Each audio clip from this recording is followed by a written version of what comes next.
உங்களுக்கு தெரியுமா, கர்நாடகால ஒரு கிராமம் இருக்கு.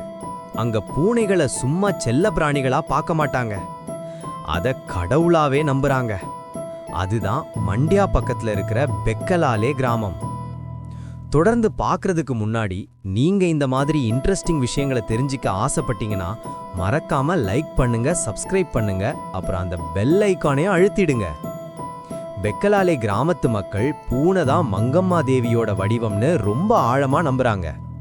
இதுக்கு பின்னாடி ஒரு சூப்பரான புராணம் இருக்கு. பழங்காலத்துல மங்கம்மா தேவி பூனை வடிவத்துல வந்துதான் கிராமத்து மக்கள் முன்னாடி காட்சி தந்தாங்க. அன்னையில இருந்து பூனைக்கு தெய்வீக சக்தி இருக்குன்னு சொல்லி வணங்க ஆரம்பிச்சாங்க. இன்னைக்கு அந்த கிராமத்துல பூனைக்காகவே 4 கோயில்கள் இருக்கு. இங்க இருக்கிற மக்கள் பூனைய மரியாதையோட நடத்துறாங்க. சப்போஸ் யாராவது ஒரு பூனைக்கு தீங்கு செஞ்சா கண்டிப்பா அவங்களுக்கு தண்டனை கிடைக்கும். ஒரு பூனை இறந்துட்டா கூட அதை சாதாரணமா புதைக்க மாட்டாங்க, ரொம்ப மரியாதையோட அடக்கம் செய்றாங்க. இங்க பூனை ஒரு பெட் மட்டும் இல்ல, அது ஒரு காவல் தெய்வம்.